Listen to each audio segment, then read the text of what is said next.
Alright, I finally think I've done it. This is the last tier list, all 180 items. After years of updates, I can finally post the things that I like the most. Tell me, prisoner, is the baseball bat still triple S rank? Well, how about you just watch the video and find out?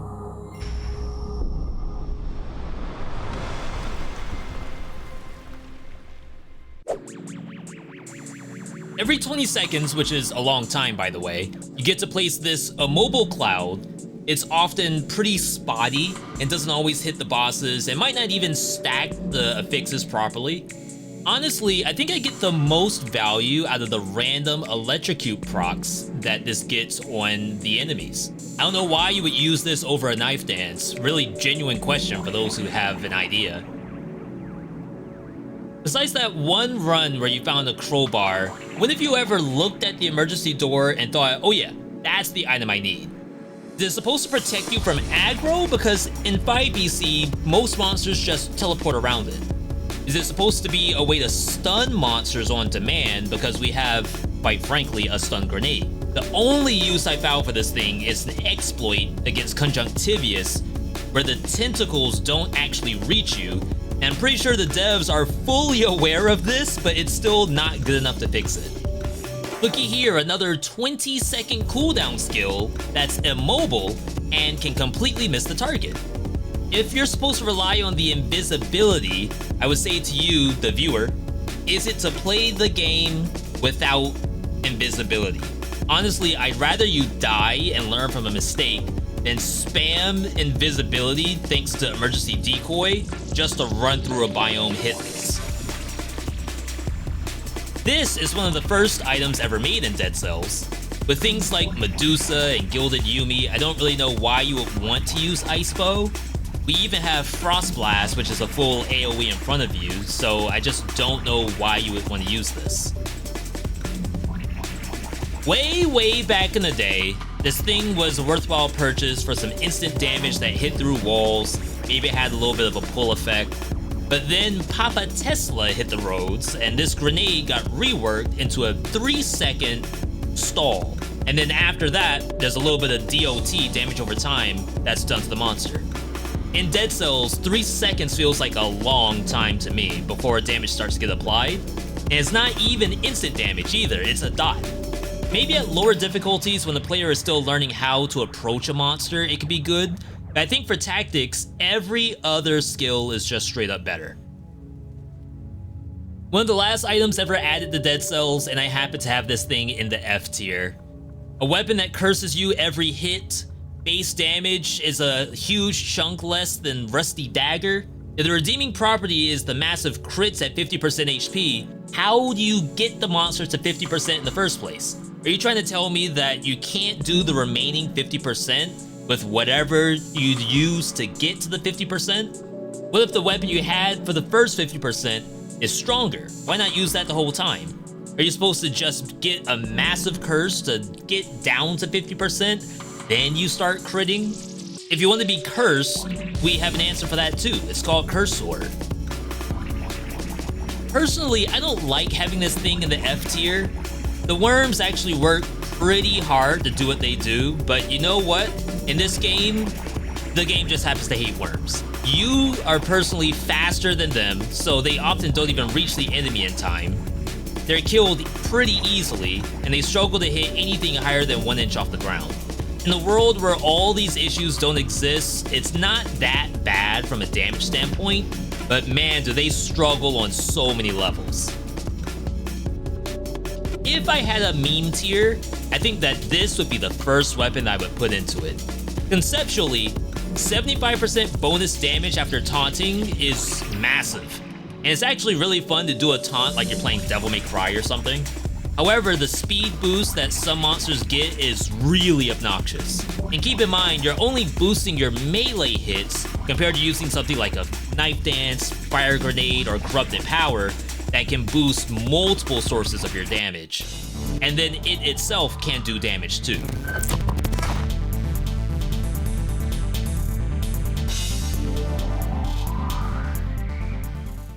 Let me start off with saying I love the idea of this shield.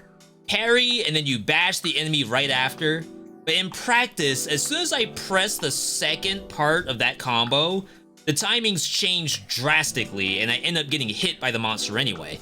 Personally, I don't even know if it's worth it to try to learn the timing if I can just get any other damaging shield, do the exact same first parry, and then I have free reign to do another parry or regular damage right after.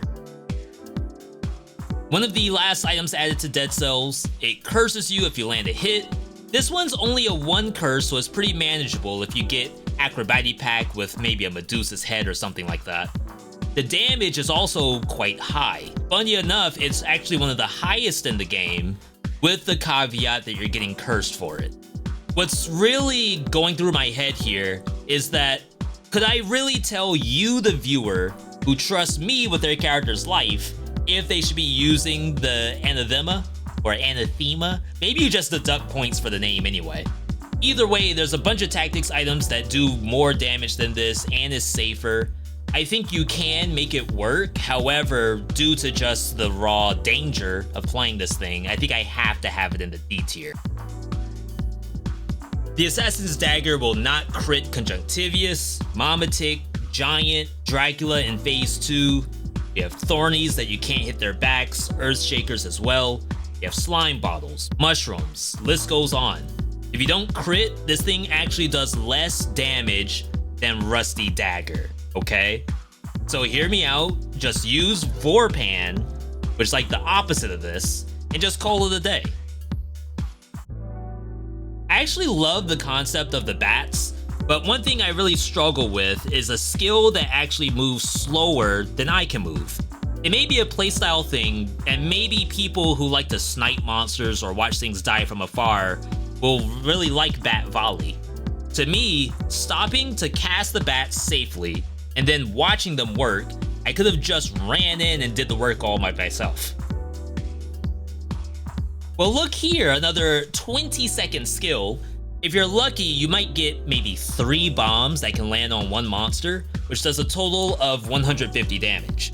If you only land 2 bombs, Oil Grenade, Powerful Grenade, Fire Grenade, all do more damage than this, and each of those grenades has utility. So while it's fun to reduce like a bunch of monsters' HP by 25%, I think you could do much more with any other grenade in the game. Carrying on with that theme, here's another 20-second skill. This one fires a bullet that I can also outrun and bash the monsters with a high-powered survival weapon. I think the only time I really use Death Orb is when I feel like we're going up against the Giant, maybe Hand of the King, as those are monsters that are really easy to position a Death Orb on top of and do continuous damage. Survival actually has a ton of great skills nowadays. If you own the DLCs, that makes it even better. So I really don't think I can have Death Orb higher than a D. The Frantic Sword. I'm starting to realize now that if a weapon has gameplay that I don't want you, the viewer, to suffer through, I'm ranking it pretty low. Keeping your HP low on purpose, for example, that's a no thank you in my eyes. If you're playing on 5 BC, you can keep your melees above 5, and that's also a no thank you. It's also not very easy to do nowadays. Now that melees is reduced on every monster you kill, the only way to keep melees high is to purposely play slow. The legendary version is actually pretty nice though, but using some form of healing in your kit or your mutations just to keep your HP low, like you're purposely dunking your HP down just to get crits, does not seem like a good idea.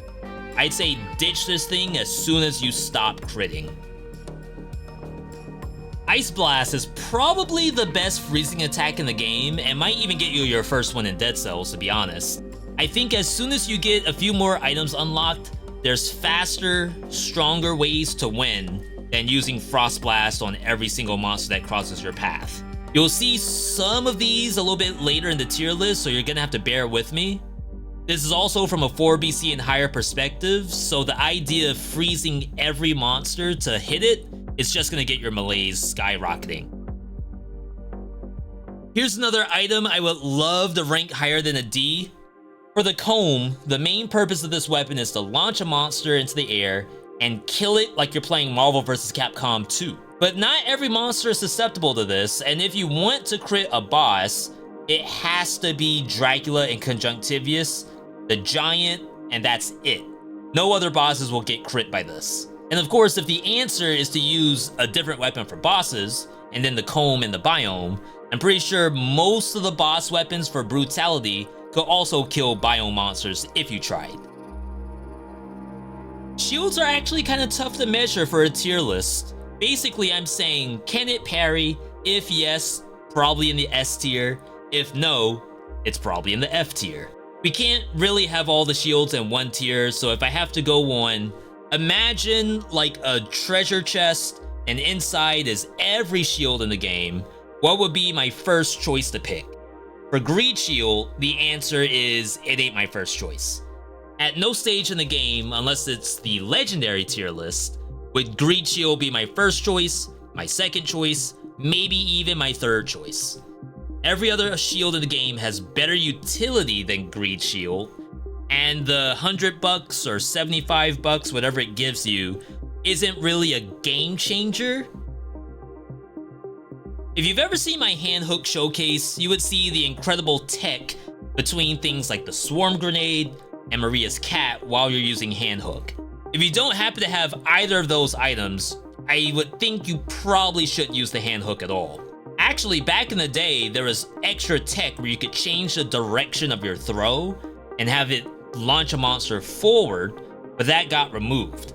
So the only control over the collision that you have is using a pet as a fake wall, and that will give you the crits that do the additional damage, but outside of that, I don't think you should really bother with hand hook. For hard light sword and gun, if I'm playing brutality, you're kind of wasting your time by firing bullets that don't really do anything. Then you attack for damage that you'll probably get from any other brute weapon. While tactics, however, you do get the advantage of Acrobati Pack, which lets you fire out probably a better thing from your backpack than the gun. And that is actually decent gameplay. That might even be C tier gameplay. So I'm gonna average this down to a D. While fun to use, I think there's other things that just outperform this. Hattori's Katana. If you can do all the stuff that I'm showing right here, this is still probably a B tier at best. You could just have such easier Dead Cells wins than trying to do this tech all the time. And even then, whenever I do katana tech, I still either take damage due to the long lockout time, or I don't do any damage because there's like a bug that causes it to do half its intended damage. I say if you can't do the katana tech at all, it's a fun weapon that does look cool, probably like 20% of the time. So we're gonna have this one in the D tier. I'd say Holy Water thematically is a pretty cool item. I'm just a little confused on when you should use this over Fire Grenade. The only thing that comes to mind for me is when you're fighting Mama Tick, who's in water, she's immune to Fire Grenade. Or maybe like a flying monster, because you get the initial burn from the grenade, the Fire Grenade that is, but all the stuff on the ground won't actually affect it. I think if this worked sort of like Firebrand, where you throw the holy water, it gets stuck on the enemy, and then the giant flame is just like following the monster around, it would be much better. But most of the time, I don't even get the big flame on the monster, so I may as well have used any other grenade besides that. Gone are the days when ice shards with oil was a reliable way to kill bosses. Now ice shards to me is just a quick way to activate kill rhythm, especially if you're on a big survival slow weapon. It's pretty good at slowing enemies, but that and kill rhythm is really all it's good for, I would say. I should also mention here, I'm not a big fan of Frostbite, but you can see in my mutations tier list if you want to know more about that. Infantry Grenade is not the worst grenade in the game. It's simple damage and it's a scheme proc while playing Brutality. I'm not putting this in the D tier because it's bad, but simply because you should use something else if you're playing Brutality. Something from the higher tiers that you're gonna see later in this video. The King's Scepter is a fun weapon that you probably shouldn't use in any serious way. I think it does look cool while speedrunning, But then you still have to beat the boss with this thing, and the crit is just not gonna cut it. Especially for a speedrun. I have yet to figure out what's like the key component that makes this thing pop off in fights. Maybe there isn't one, and if there isn't one, then it is probably a D tier. Next, we have Machete and Pistol coming out of Curse of the Dead Gods. Did you know that the last shot of the pistol actually does a fire DOT? Did you know that it shoots through shields? Have you ever tried to play a full run of this thing? I'm gonna assume probably not, because the moveset feels so slow and so unimpactful until that pistol shot comes out. In fact, I would say the pistol is probably the best part of the whole weapon. Now, we actually have a legendary version that is literally just the pistol, but this is not a legendary tier list, so we're not gonna talk about that. Here we go. Marksman Bow, the true fishing experience in Dead Cells. This rating is probably not gonna go very well in the comments, but I'm calling this a D tier purely from a gameplay perspective. The numbers are there, and it isn't really hard to use assuming the monster can't just rush you down. I just absolutely despise the long-range, non-interactive gameplay style. It's like getting hit with a 4x scope from across the map in a battle royale, and no one should like that on either end. However, if you do, you can rank it higher, but for me, it's gonna stay a D. The Morningstar weapon is broken on so many levels, and I don't mean that in like the good kind of way. It has like Giga combo activation, Giga melee activation, and Instincto activation. That's Instinct of the Master of Arms. We're gonna be calling that Instincto from now on. Get ready for it. If the damage numbers were matching this, you weren't stuck in the ground like a stop sign or something, I think the rating for this could be much higher.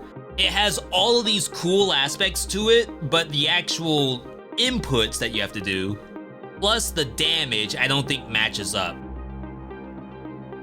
Here is yet another weapon that I can't in good conscience tell you to take every time you see it. Does the Oven Axe do damage? Absolutely. Does Survival care about taking damage every now and then? With the right mutations, I'd say not really. But I still have to think to make a tier list with other survival weapons that clearly go through the game easier and are more consistent than this.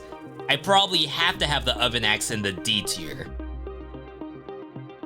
For Knockback Shield, while it's hilarious to parry a Rampager and send it flying across the map, this has zero functionality against bosses.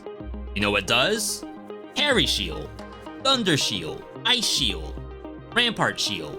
Can these also pair a Rampager? Of course they can. So why am I using the Knockback Shield? What benefit do I have to knock back a biome monster when all the other shields can do something to both that and bosses? Leg Hugger is sitting in the D tier. The non-evolved version does almost no damage.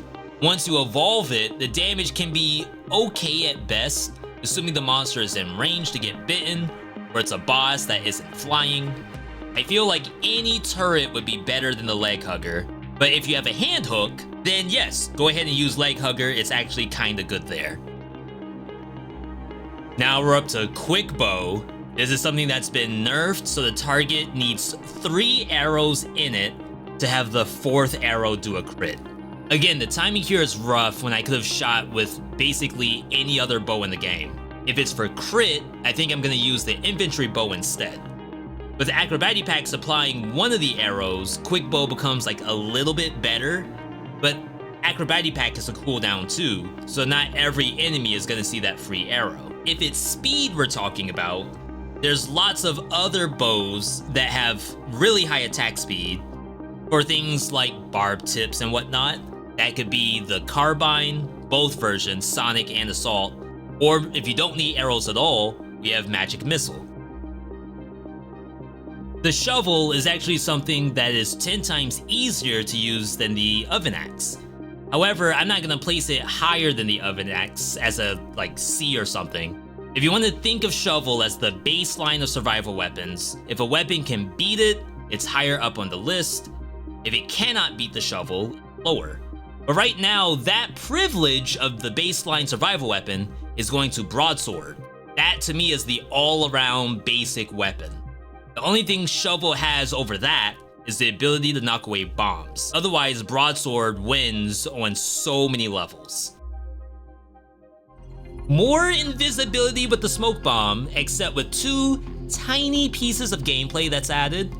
One is a bonus damage on your next hit. The other is this small knockback that's strong enough to cancel attacks from the majority of monsters in this game. Combine that with status effects that come from the smoke bomb, I actually use this thing as a point-blank attack reset and status applicator.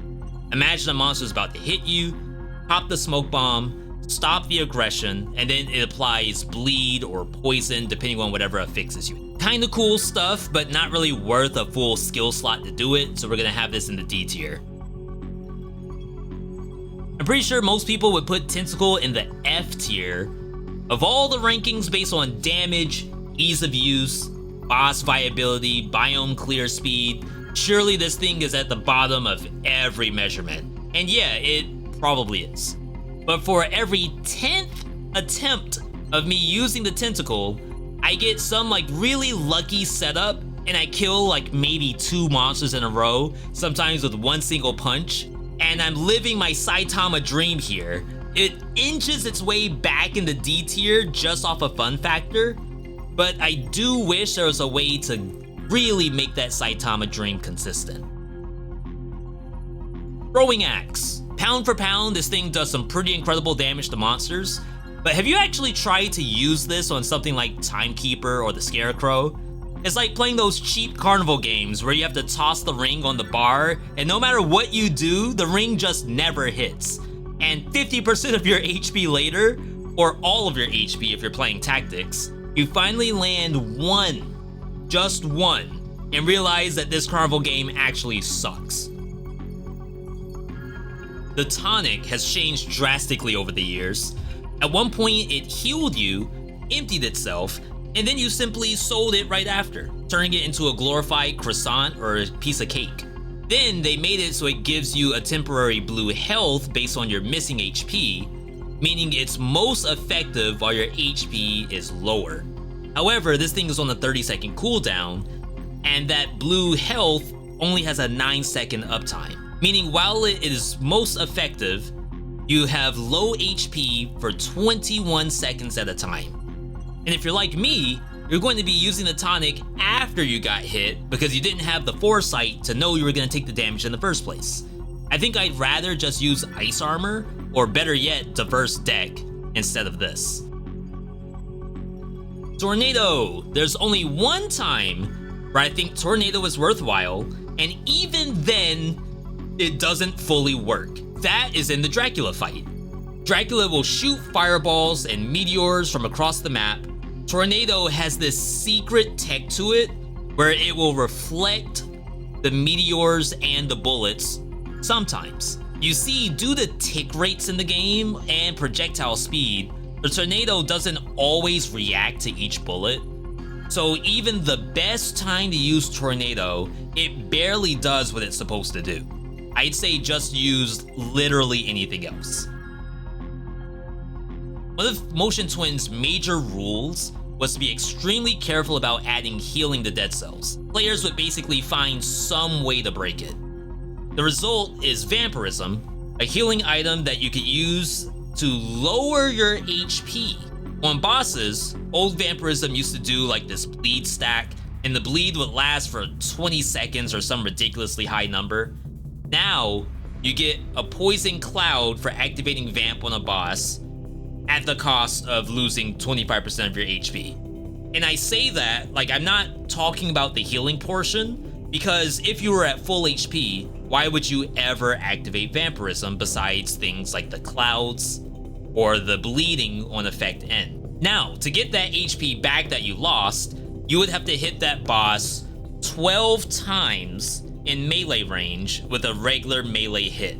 For slower survival weapons, that number goes down to 6 times. That's not all that bad, so I'm gonna have it in a D tier, but I can't get it any higher than that. I'm sorry. If your goal is to use Vampirism only in biomes, you end up in this situation where Either you don't have enough monsters to kill and farm off of, or you kill the monsters too easily and then you can't heal because they're all dead. Vampirism doesn't heal you based on damage dealt, it heals you based on number of hits. So the stronger the hit, the worse. Wrenching Whip.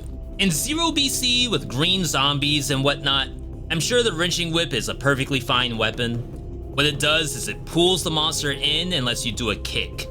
However, once you get through the tutorial, you're gonna find Rampagers, Oven Knights, failed experiments, list goes on. I couldn't possibly think of a worse idea than pulling these monsters closer to your own body.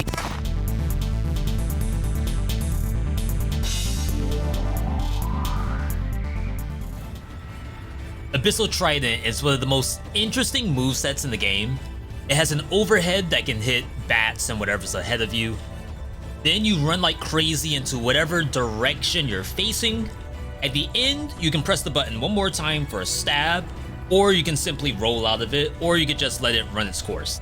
It's not the biggest DPS in the game, but it does have active combo and melee mutation synergy, and like a lot.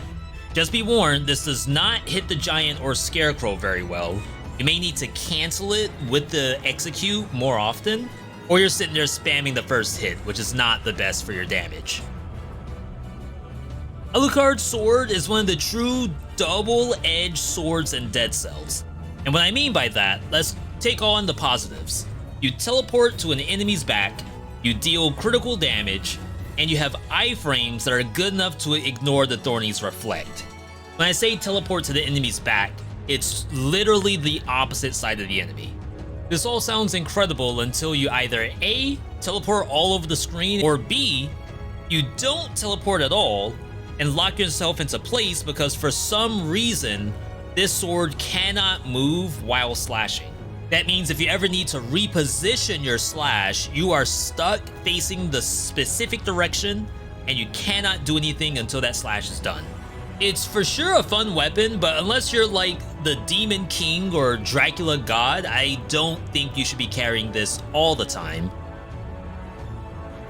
The barrel launcher on critical hit is some of the highest damage in the entire game. Combined with the massive radius you get from it, you'll hit monsters within sneezing distance of your target. However, this comes with one drawback. The barrels can be reflected. On most monsters in the game, this is a non-issue, but some monsters like the Spinny Lacerators, Inquisitors, Arbiter, every boss not called Concierge, and I guess Concierge with the aura up, will reflect the barrels more often. Also, speaking of bosses, the main DPS from the barrel launcher comes from bouncing it off a wall, and some bosses don't even have a wall at all. However, it's still not as dangerous as Anathema, or Anathema, whatever you're supposed to pronounce it as. The Blood Sword is one of the quintessential items in Dead Cells, probably conceived before the game was even coded in the first place. In practice, it's actually a pretty basic weapon that can do its job with a little bit of setup or some fancy footwork. But against the rest of the Brutality roster, I don't think this is my go-to weapon. Even for a cool bleed synergy, I would rather have open wounds with bonus damage to bleeding target, and keep in mind, Bloodsword actually cannot get that. So you won't get that 60% bonus that other weapons who do more damage simply by using the open wound.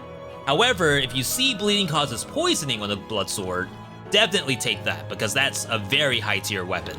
In the 5 slashes that we can do with Bloodsword to get the bleed proc, I can get more damage from something as simple as Twin Dagger from landing the same number of hits. The Blowgun. 2 changes have pulled this item out of the D tier for me. First off, it has poison clouds on every shot, and we have a newly updated networking mutation. What happens here is that on every shot, each monster gets poisoned regardless if you shot its back or not, and things like networking can cause 2 monsters to take damage if they were both shot and they're now both taking damage to poison. Blowgun's damage isn't spectacular, so I think I have to keep it in the C tier. especially if you compare it to the other tactics weapons. But unlike Bloodsword, this is a lot more usable if you can support it properly. Next up, we have Bow and Endless Quiver, a weapon that honestly I've had at the bottom of the tier list for years. I find it to be an actual kind of weird weapon. First off, the shots is actually a 3-hit combo. It fires 2 basic shots and then 1 charged shot, which makes me think it's actually worse than triple knockbow, which does the same thing. This thing happens to have infinite ammo, so if you want to play a barbed tips build, I think it's actually worse than using a bow with a lot of ammo. But shot for shot damage, this thing is actually stronger than multi-knockbow. If I was more of a fan of it, it would probably be in a higher tier, but I'm just not convinced that this thing can outshine some of the other bows. Besides multi-knock, I almost consider this my baseline bow that everything has to beat, but right now I think multi-knock is superior. The crowbar, and I really wish I could rank this thing higher than a C. The base damage is fantastic, the moveset is actually really easy to pull off, and sometimes random enemies can be crit. Don't ask me to keep track of which one is which, because, I mean, everything's getting beat on anyway. However, I don't want anyone to have to use an emergency door, even if it's colorless, even if it's legendary. Just because you have a crowbar does not mean you should do it. You're essentially -1 skill for the entire game just to make the crowbar function. In the early days of Dead Cells, I used to carry Crusher and Wolf Trap all the time, double drop these on bosses, watch them take a couple of big hits, and then it eventually all goes away. Nowadays, bosses like Timekeeper and Scarecrow will probably just run straight out of it, and if you're using Wolf Trap already, I don't think you need Crusher on top of that. I'd rather combine this with a damaging skill and then maybe something like Heart of Ice to get your cooldown reduced, or even just Instincto if you're running tactics builds. And that might be more damage overall than waiting for Crusher to land those 3 lucky hits. Next, we have the Cudgel. Once again, we're at the point where if it can parry, then how do we even rank it in the first place? If we can just think of this as a stun grenade, then really the only issue with this is every monster that you simply cannot stun. Which means any other shield that actually does something besides stun might be better than Cudgel. So in that case, we're keeping this in the C tier, and you may want to take a different shield instead. Dagger of Prophet. Yes, the placeholder for Spite Sword. Now don't get me wrong, you can win games with Dagger of Prophet, so much so that it's in my top 3 brutality video, but that's not to use it indefinitely. It's just there to fill up the gap until Spite Sword wants to show up. That is, using the Face Flask to activate Midas Blood for crits is essentially using Face Flask with no extra mutation to get the crits from Spite Sword. That's better. I get it, Dagger of Prophet does work, but numbers-wise, you're better off with the Spite version, and it opens up more leniency for your mutations. We now have the generic turret for Dead Cells. If you can beat the double crossbow-matic, you're probably pretty high on the tier list. If not, you're way at the bottom. In Update 35, we live in a world where turrets can do so much more than just shoot an enemy, which is really all this thing can do. If you think the advantage is, well, you can hit 2 things at a time, we have a Tesla coil and a flamethrower that can do. If you want better aim, we have things like Barnacle. All of these do more than double crossbow-matic, so long as you have builds that support it. Ferryman's Lantern is actually one of my favorite items in the game. I only ever play it one specific way, and that's it. That's Brutality Lantern with Predator mutation, Ammo mutation, and Wings of the Crow. If Wings shows up while I'm holding the Lantern, I would probably take that combo to the end of the game. I'm for sure not gonna fire single shots at bosses. The way how I play this is I load up a full banana clip using ammo mutation, then I take that into the boss fight, activate Wings of the Crow, and just unload the whole clip on the boss. All in all, I think this is a little too situational to have it in a higher tier, so we can just go right here into C. Fire grenade is what I would call the baseline grenade for brutality. Not infantry, because I do think this might be a little better than infantry. Fire grenade, once it runs its course, actually does a lot of damage, and of course it enables all of your burning affixes. Again, flying enemies and Mamatics specifically don't really get hit by this. Usually when I play brutality, I am using a higher tier skill. And of course, yes, flamethrower does exist, which is on a shorter cooldown, and can get bonuses from support mutation. Flashing fans. There was one patch back in the day where the fans could knock away turrets or the grenade affix on the actual fan and you would get crits from it. You can no longer yeet your own turrets. The grenade that comes from your fan can be launched, but you don't get the crits. If a turret dies and drops a bomb, you can shoot that too with fans, but you also don't crit. And that's honestly the whole point of the setup, is to get the crits off those grenades. Otherwise, I have to rely on a monster to do that and not kill me in the process. So I'm gonna say that this is not quite the item you should be using. Frontline shield, we're kinda gonna use the same criteria as the cudgel. This has one specific use, aside from it being able to just do a parry as anything can, and that's to protect you against Mamatics upward stabs. Or if you're in 5BC, you know all about the spoiler boss's laser beams. They'll protect you from that too. Most other attacks in the game, I don't really just hold the button down to protect myself. I'm probably gonna do the parry. And if I'm gonna do a parry, I may as well use a shield that does something from a parry. Okay, so Giant Killer. We all know what this thing's supposed to do. Big damage on bosses and elites. However, it has this really long windup to its combo, and that is probably not something I want to do on a regular basis. Sometimes if I find an elite, I'll intentionally slash backwards for the first 3 attacks or so, and then try to one-shot it with the stab at the end of the combo. The 4th hit does the most damage. That doesn't really get into the boss fighting part of the weapon, which I must say I do very little of. If I'm going to use a slow weapon, I think I'd rather play the flint over this thing. It also has the caveat that it cannot go in the backpack. There are ways to circumvent that by simply dropping the Giant Killer at the beginning of the biome, and then whenever you pick it up, you put your main weapon into the backpack. But either way, I don't think I want to do the combo of this weapon regardless of how much damage I get on a boss. Of all the fast-paced brutality weapons, I probably use Hayabusa boots the least, I would say. We used to call the Jordans. They are actually very good at what they do. You can hit enemies really quickly, and then the last hit of the combo will knock them back. But I think when stacked up against the likes of spiked boots, maybe Hayabusa gauntlets, etc., you can just kill things more easily without trying to do some like Dragon Ball Z Vegito setup.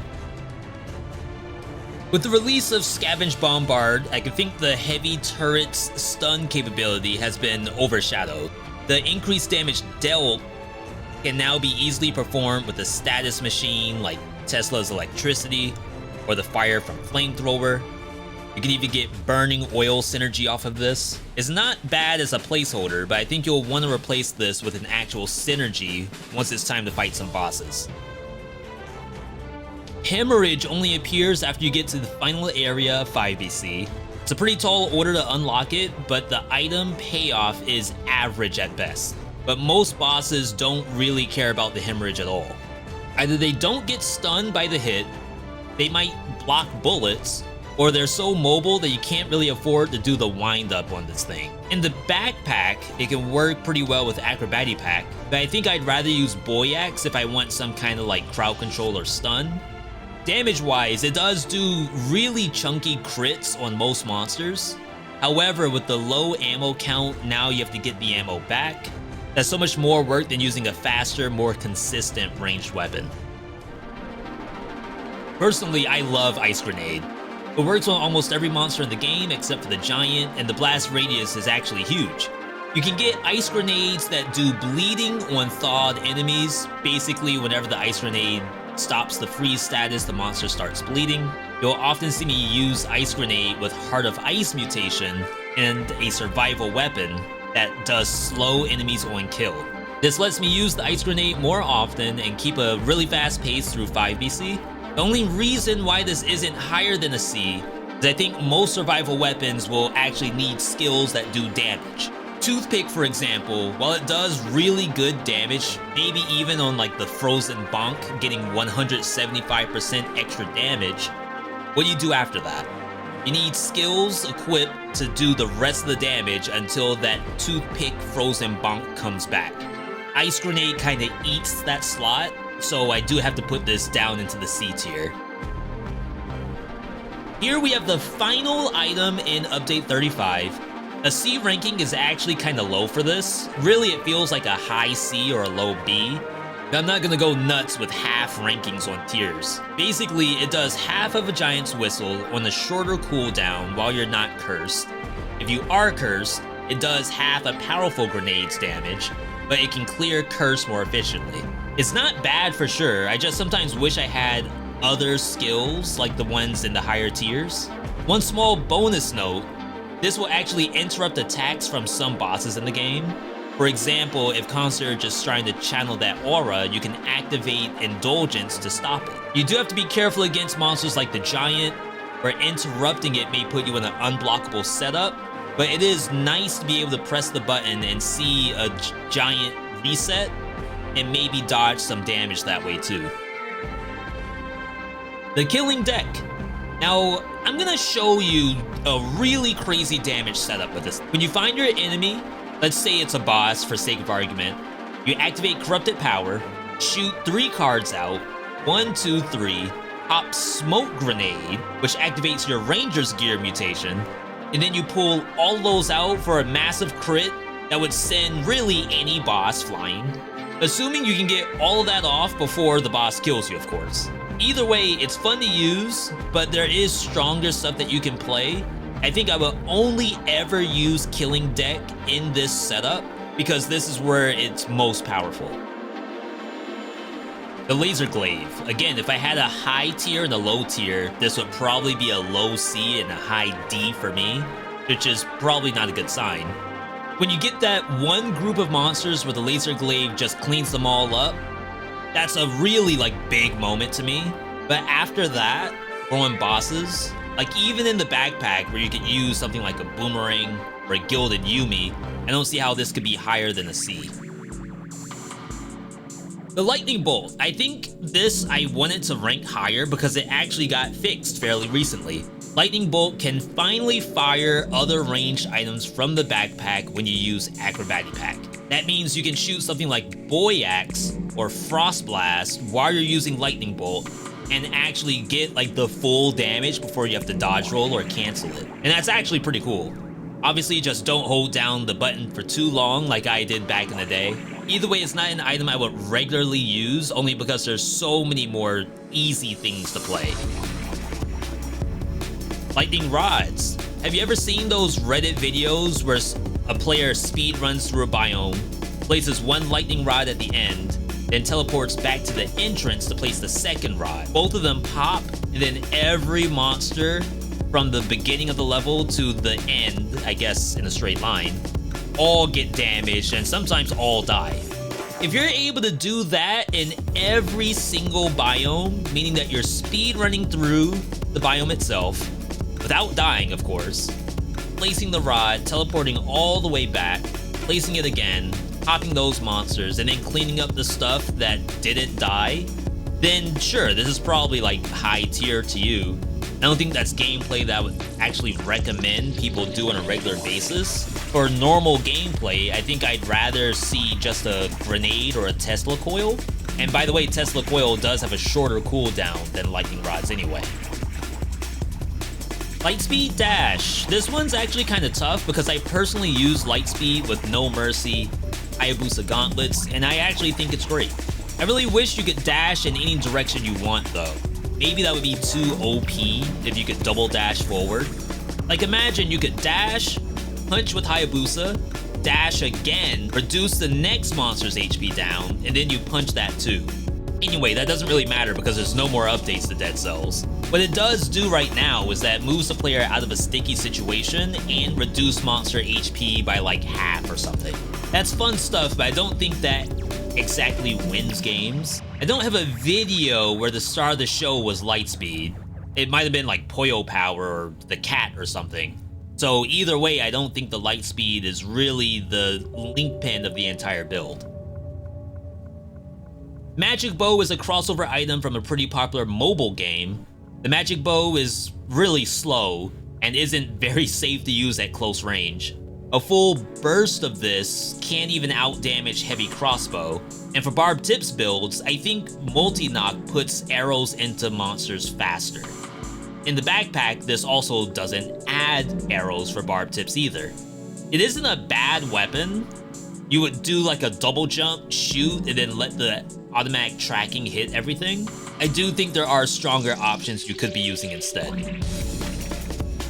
When the Maw was first released, the root from the bite could stun lock bosses if you could get the timing down. Combined with some really good synergies with Seismic Strike or Boyax and Kill Rhythm, this thing could clear most of the game pretty well. But then, at some point, the root was fixed or nerfed on bosses. Now you can't even get a reliable crit, or sometimes even bleed the boss with the shark by itself. That defeats the whole point of having this stuff built into the Maw in the first place.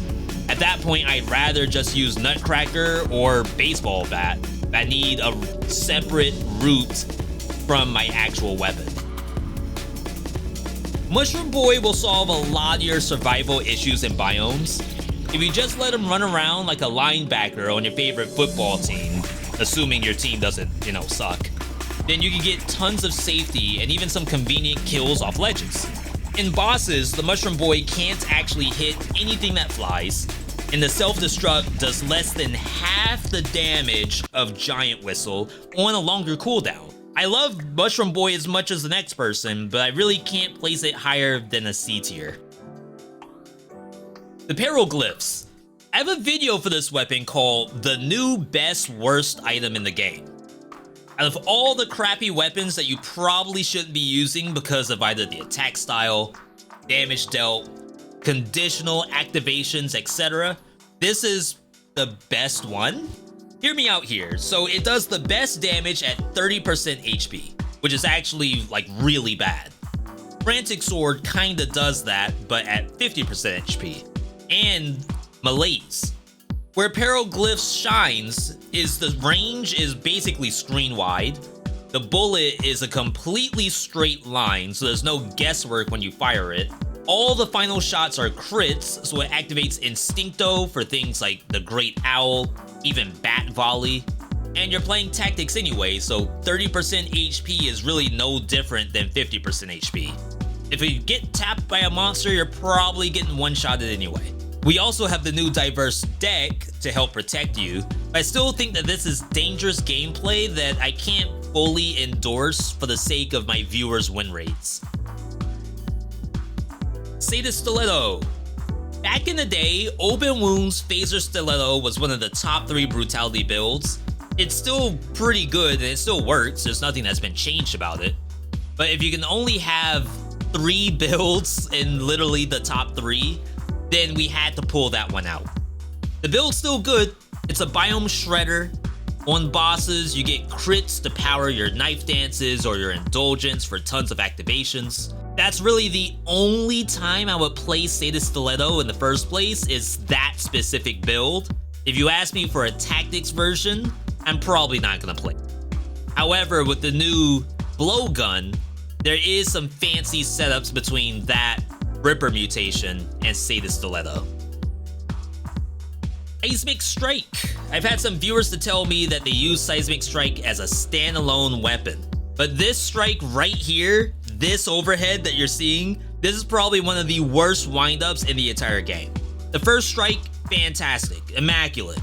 With Kill Rhythm, it's so clean to go from this to like the Maw's first attack. Even the second strike, the uppercut, I can respect it. But after that, all of a sudden, you get this aggravating, irritating voice that comes in and ruins everything because now you're taking damage. I would only ever use Seismic Strike as a kill rhythm machine. Sonic Carbine is weird. It does critical damage like War Spear does. You need 2 monsters on top of each other to get the crit. If I'm gonna be playing Sonic Carbine, I'm probably gonna use it with barbed tips, and I think multi-knock kinda does that job better because the individual shots are also strong, and it puts in 3 bullets at a time. So from that regard, I don't really see a niche where Sonic Carbine is superior to most of the other ranged weapons. Stun Grenade. It stuns the monster. What more can I really say about it? I mean, it stuns everything except for crows, skeletons, earthshakers, the giant, scarecrow, and the king, and Dracula. Personally, if I had my way, Ice Grenade would rank higher than this, but as long as monsters can be stunned, Stun Grenade is at least an A tier on those specific monsters. Honestly, if this thing worked on the Scarecrow, I would probably rank it higher. The Toothpick.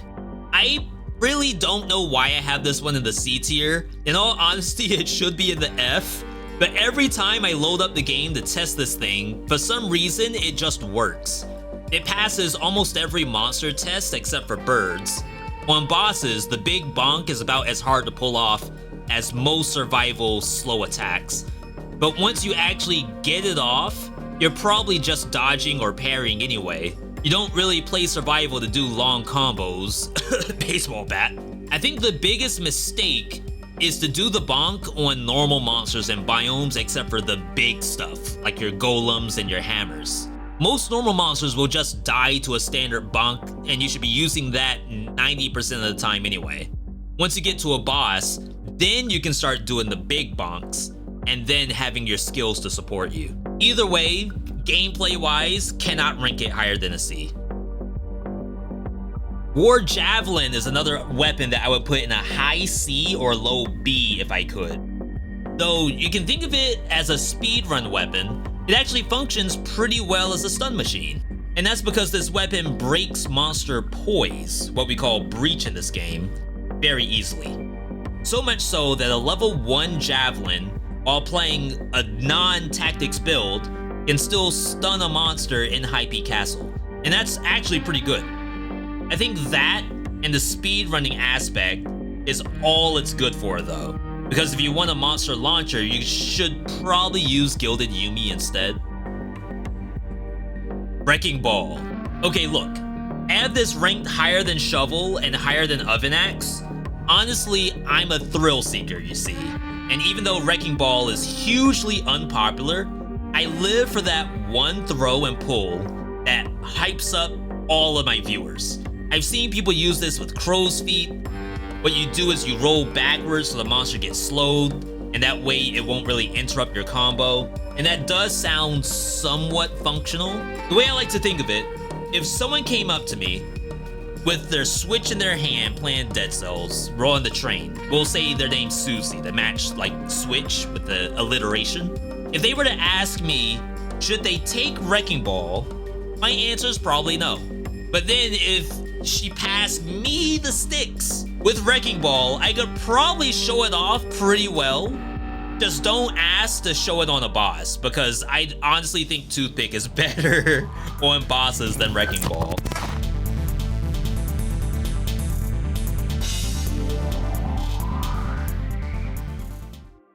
Barnacle has gone through multiple buffs and is at the best spot I think it's really ever been at. All you really need is a poison source to turn this into something that will match double crossbow magic's damage, except double, because you crit. Since you're playing tactics anyway, you have the easiest source of poison, which is Alchemic Carbine. If you think a little bit outside the box though, most turrets also come with generate poison clouds for free. You don't always have to run the Carbine. Simply running 2 turrets on most bosses will give you that poison that you need. Now that we're in the Bs, we're gonna get a few more spicier picks. Bladed Tonfa is one of those, and it's in kind of a weird spot. It's not something that I'd recommend, we'll say Susie from the example earlier, to play on a regular basis. But if I can grab it, I do feel like I can make it look good. Basically, it's an Instincto generator for all your brutality skills. It has actually some really cool jump attacks. You can get like nice cross-ups by going to the opposite side of the monster. and hitting them from the back. It can be scary against some of the bosses in the game, but it actually performs pretty well if you know how to use it. Really, the key here is to count the attacks. Know that when you do the jumping slash, you have 3 more attacks that come out after, before you get the chance to jump again. From Skull the Hero Slayer, we have the Bone, which is actually an auto spin weapon.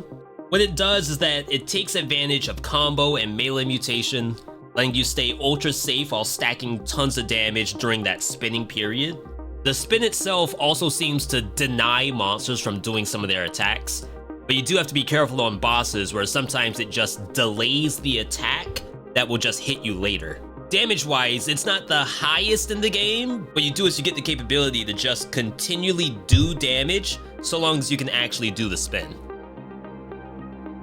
Broadsword, like I said earlier, is our baseline survival weapon, and guess what? It's in the B tier. That's actually pretty good. So any other survival weapon that beats the broadsword is like A tier or higher. Where broadsword shines is literally after the first swing. In fact, the first swing is actually the worst part of the weapon. Unlike Seismic Strike and Giant Killer that we talked about earlier, the second and third swing are actually super good. They hit overhead, they travel while you fall, so sometimes I'll jump down the platform and channel the third strike during that, and it's a crit with no conditions. Combine that with the victim slow nearby targets, and this ends up being a great weapon for some brain-turned-off survival gameplay. I always want to rank Cleaver as an A tier. It actually does good damage, and it cannot miss a monster unless the monster's flying. And even then, some things like the Giant's Fist that's off the ground can be hit by the Cleavers. It even has a slight breach to it, making monsters take a little bit longer to do their attacks. If you're playing Brutality, however, I do think Flamethrower is the better turret, but I do use Cleaver if I need bleeding and can't run open wounds. I don't use Cocoon every time I see it, mostly because I don't always want to play for parries. But if you do, Cocoon is overloaded with so much stuff that in some ways it's probably an S tier. At base value, it can parry. And I mean, it can pretty much parry everything. You have Bird Slams, Dracula's Meteors, just about anything that's not an aura can get parried by this. If you land the parry, it gets a reset, but it's not fast enough to do the chain parries like you can with a shield. The real kicker here is that even if you miss the parry, against most monsters in the game, the Cocoon will either stun it or slow it down. It's actually a great failsafe when you're learning monster patterns. The only real reason I don't have it higher than the B is that the parry damage itself is pretty low, and then the cooldown is relatively high if you miss the parry. The cross does some serious damage unless you throw it past the monster or fail to catch it. For those 2 reasons, I would actually drop this down to a C, maybe even lower, but luckily in Update 35 you can now use Ammo Mutation, which makes the cross 100 times better. You can miss one of them and land the other, or you can just straight up spam both and not even care since you're doing essentially double damage anyway. But there is an item later in the tier list that I do think is better than Cross, so hang on before we get to that. Electric Whip is one of the original powerhouse weapons in Dead Cells. I don't really use Electric Whip all that often. Honestly, I think it's used most with Acrobatic Pack. It's just like an instant way to throw something from your backpack while you have this equipped. This is also a really good way to get some flotation in, especially against a monster like Hand of the King, where you can do your combo while he's doing his combo and float right above it. Or Scarecrow, when Scarecrow is spawning mushrooms, you can also jump up and do your attack along with it.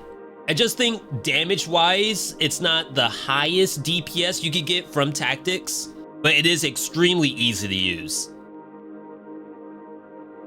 Firebrand does a surprising amount of damage, which isn't really well shown on the item itself. The bottle does damage and applies fire, but then there's also fire on the floor, and that's what really starts to melt monsters. I think I use this the most when dual bound with another weapon. If you want to know more about dual binding, check out the secrets video I have posted. It's just fast enough that you can throw it and slash, or throw and throw like with dual throwing items, and do real damage to pretty much every monster except for Mama Tick was immune to the fire. While Flawless can crit, it's a solid A tier item. Not S because the combo itself actually sucks. As soon as you get hit, however, the item instantly turns into an F tier. If I average that out, it's probably a low C, but the fact that you can run this with Instincto, and it's one of the best items for Vampirism, an item we didn't talk about since the D tier, I'm actually gonna bump this up into the Bs. It becomes a cooldown reduction machine thanks to Instincto, and then you get 4% healing on every hit when you're running Vampirism. The Giant Whistle. Blow for blow, this is the strongest skill in the game. What drops it down a little bit in the tier list for me is that in order to boost its damage on bosses, you need to either freeze the monster, inflict bleeding, inflict fire, or inflict poison. And trying to line those up on the perfect punch while playing survival is a lot of work, especially when you could just use Maria's cat or Scarecrow's sickles. In biomes though, there's nothing more satisfying than popping an elite. You could just run through, press the button, and essentially delete one monster off your screen. Gilded Yuumi, another buffed item. Yuumi now has better attack speed and knockback effect. However, it's not strong enough to solo bosses like the Timekeeper, Scarecrow, or Giant without some kind of setup prior to that. Then once you get to Hand of the King, he can block the bullet, which is super painful, and then the Queen itself has no walls to get pushed into. But besides all of that, this is probably one of the easiest biome clears in the game. Even if you have multiple monsters in a hallway, one single well-placed arrow could clear all of them almost at the same time. The Grapple Hook. You get to pull an enemy in, you stun it, and you get 1 giga hit against the enemy. Keep in mind, things like the Giant, Scarecrow, and Hand of the King, also Dracula, all cannot be stunned. By the end of the game, this can give you upwards to quadruple damage on the first hit of your weapon. On Brutality, things like Flint, or Giant Killer, or like weaving it in on Twin Dagger's 3rd hit can reach some really impressive numbers. It's pretty good. I do think it's more complicated than just pressing the Knife Dance button, or even Phaser, so I'm gonna say B is a solid ranking for this. Hayabusa Gauntlets. Honestly, I'm all over the place for these fast brute weapons. I think we can all agree that when these things work, they're actually really good. Don't let the DPS scare you. The basic monsters and biomes will not stay above 50% HP for very long. Just like one normal HP punch gets followed by a crit. On bosses, this has one of the best combos in the game and one of the best at using the combo mutation. Really, for brute weapons in general, how I scale these is number 1, how easy is it to wield? Hayabusa, very easy. Number 2, does it work well with combo and melee? In this case, yes it does. And then number 3, is the damage good? I'll say yes or good to basically all of those. And if that's the case for whatever brutality weapon it is, it's probably in the B tier. Ice Armor. This is the original keep me safe while I play the game item. In some ways, this has been made obsolete thanks to things like Foresight. But remember, on bosses, Foresight will only give you 1 block total. Ice Armor can be recasted, especially in a build that uses a lot of cooldown reduction. I still prefer this over the diverse deck if I'm playing something like the Tick Scythe or even the Scissors. I often put Impaler high on the tier list, and that's almost solely because of melee mutation. Melee lets you push the enemy into the wall without fear of it ever hitting you back. But to be fair, every brute weapon can use melee mutation, so that's not really something special, so we're gonna keep this one in the B tier. When I was making this list, I had to compare lots of bows to infantry bow.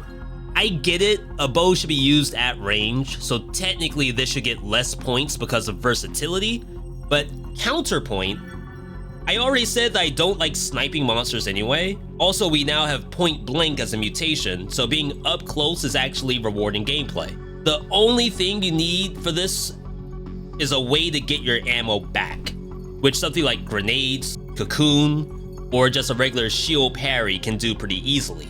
Damage-wise, it's great. It activates Instincto, so you can get cooldown reduction. All around a good weapon.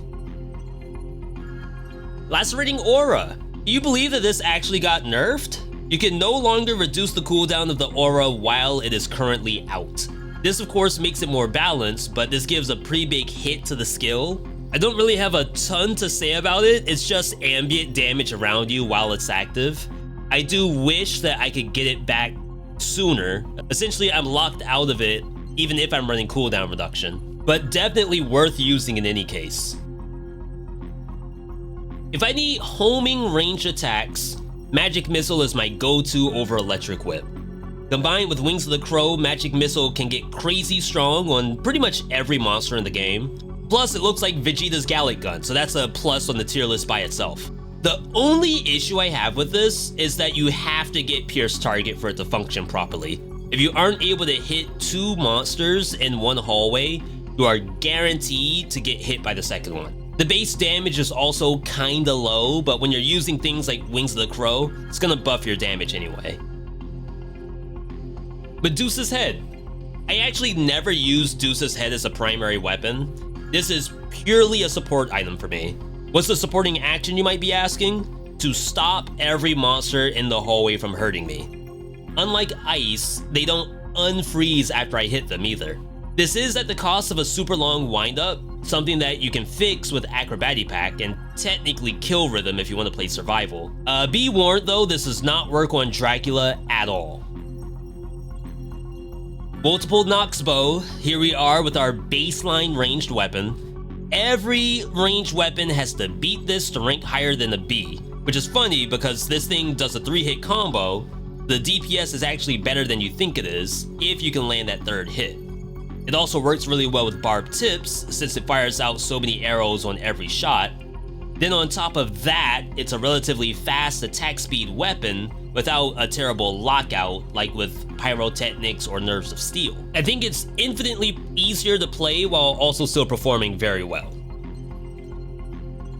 Speaking of Nerves of Steel, this is our other sniping weapon. Every time I land a crit on this, it actually feels really good. Every time I don't, the weapon sucks. But it's not as bad as Flawless, I would think. Once you reach 2 BC, you get introduced to the Oven Knight that'll block the first hit of Nerves of Steel, and that also kinda sucks. Again, I'm not a big fan of sniping or fishing gameplay with bows, so this gets sort of like a downgrade just for that. Nutcracker. This item's pretty great all around.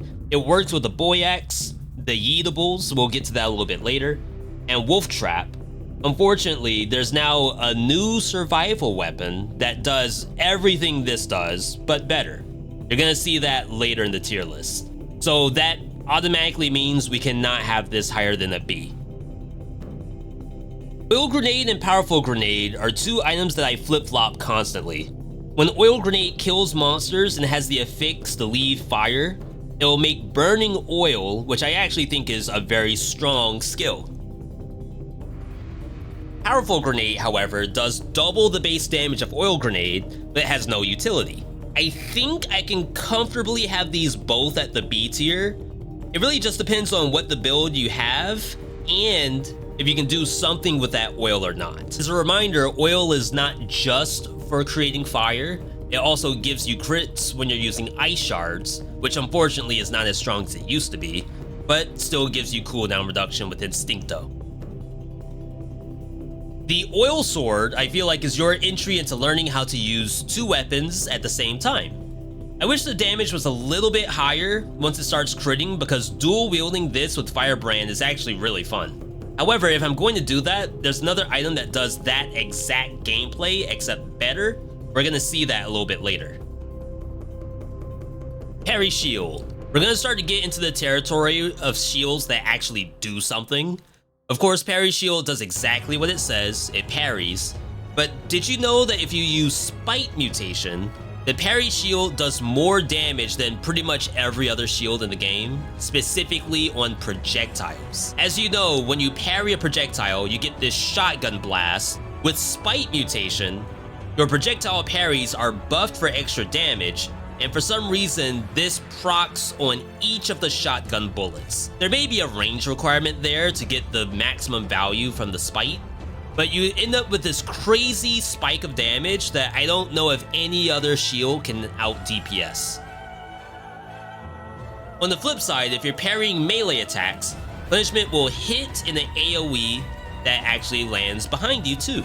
Funny enough, the AoE parry is super strong in Dead Cells, considering you may have a bat above you, an assassin behind you, or birds that you can't parry at all. You just get that ambient damage from parrying something next to it. Still, it's not my go-to shield for either A, DPS, B, utility, or C, crowd control. Pyrotechnics. Once they added the ability to roll shots pierced on pyro, it's felt so much better to use this thing. However, there's still one major issue with it, and that is the wind up on the final shot. I have what we call the infantry grenade test. We can use that to see that we are locked out of any actions while firing the final shot of pyro. If you watch on the screen, when I fire out the final bullet, the infantry grenade shines in red. That means I'm trying to activate it and it's actually not allowing me to. That does the same thing when trying to do a dodge roll or trying to jump. This alone keeps pyro out of the A tier for me. Queen's Rapier. While cool, this thing actually doesn't really do much damage at all. In fact, versus the regular rapier, the Queen's version takes 3 whole swings to beat the original rapier's rolling crit. Once you equip Point Blank, however, this brings the number down to just 2 swings. If you want to know more about that, we have that in the Dead Cells Secrets video. That is pretty great, but that also assumes that the original rapier doesn't have a mutation to go behind it. So I think overall, we will only ever be outclassed by the original sword. Rebound Stone. Honestly, this is one of my favorite skills in the game. The only problem with it is not every boss is within an enclosed ceiling. And that's actually 5 out of the 13 bosses in Dead Cells that actually have a ceiling at all. And there's no path to only fight those bosses, the ones that live in a box. So while it's actually fun in biomes, you are guaranteed to fight bosses where this thing is completely useless. I don't really use Root Grenade all that often, but similar to Wolf Trap, this is one of the few skills that gives you true control over monsters like the Scarecrow and Timekeeper. The damage itself isn't great, and the monster can actually still hit you. This actually makes it worse than Stun Grenade, but it does kill, for example, bats, and gives you bonus damage to rooted target. I think that technically makes it better than Stun Grenade, but do not use this as a form of crowd control in my opinion.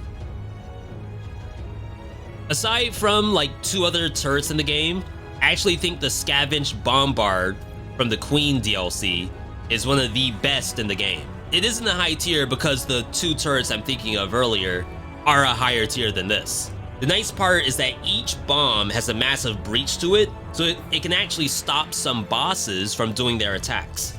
The damage itself is actually pretty nice too. It just requires you to fight on top of the turret, or else you'll be out of range, and it deactivates. The Scythe, I used to have this thing ranked so high, and it did get nerfed. The first hit does less damage than you can get from some of the Balance Blade hits. Once the crits start rolling, it does get a little bit better, but some of your tankier monsters like the Slasher and the Oven Knight will still live after getting crit with the uppercut. And that's awful. Like, I would have to drop this down to a B for every monster that lives from the vertical strike. In my opinion, the best way to run the Tick Scythe is to roll for victim slow nearby targets, have Heart of Ice, and then something like Ice Armor or Ice Grenade so you can spam through biomes more easily. Sinew Slicer. Whenever I watch a new player in Dead Cells, their winning run almost always has Sinew Slicer in it, and that's for good reason. While you're doing all your dodging and you're learning boss patterns, the turret is actually fighting for you. Unlike Double Crossbow-matic and Heavy Turret, It actually does more stuff thanks to that bleeding effect. The only thing that this struggles to hit consistently is the giant, but after that, every other boss is basically a non-issue. I know you may think that Spartan sandals are in the meme tier, but have you ever tried to go through the entire game while using this? Funny enough, if you fight bosses like Concierge, Timekeeper, and Hand of the King, Spartans can actually win you the game. I'll usually pair this with Cleaver or Flamethrower so that the boss is stuck in the turret, unable to attack me. Bio monsters also cannot deal with this either, as 99% of those monsters will get perma-kicked into the wall. Of course, the Spartans themselves don't actually do any damage. All that really does damage is the wall or falling, and that keeps it out of the higher tiers. But so long as a wall exists, Spartan Sandals is in the B tier. Symmetrical Lance. As a new player, this is probably one of your first unlocks that you might think is truly OP. And sometimes it can be. The damage is great even without the crits, and the range on this is actually fantastic. The big issue with Symmetrical Lance that keeps it out of the A tier for me is the lack of flotation. This makes fighting bosses like the Giant an absolute slog, and now bats are now a threat because you'll miss them on your first swing. Telluric Shock.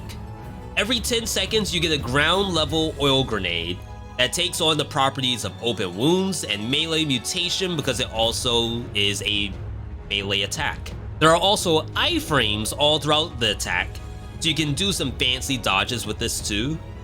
However, it doesn't have the DPS as some of the better brutality weapons, so we do have to keep this out of the higher tiers for that.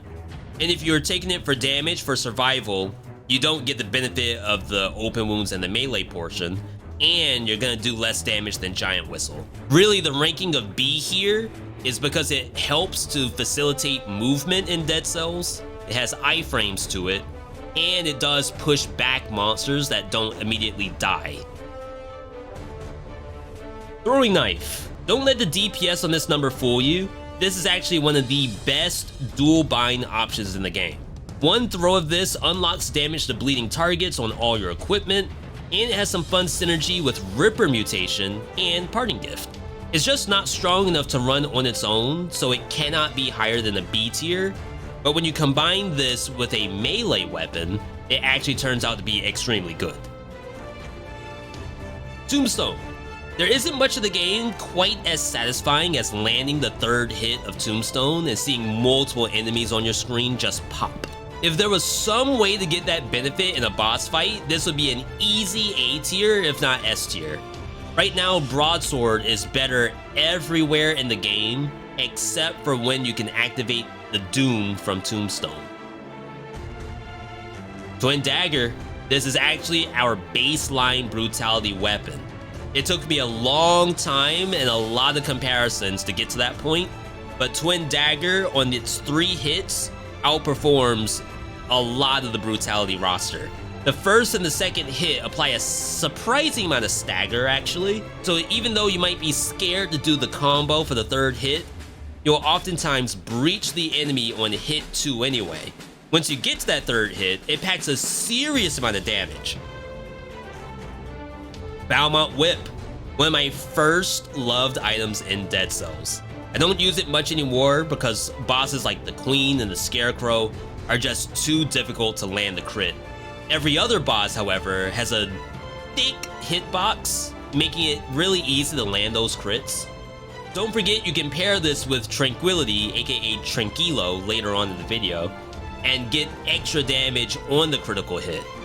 It lines up just perfectly for distance.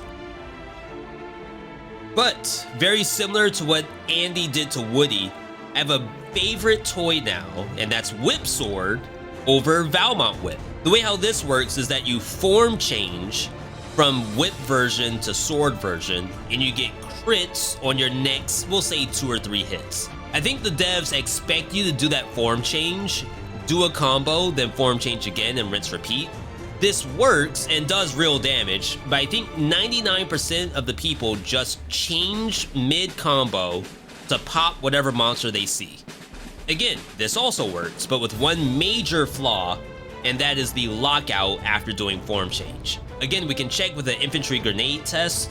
The lockout is massive and will probably cause you to take damage. Ignoring this, Whipsword is actually really fun to play, and I actually use the form change option into combo more than I do the mid combo form change.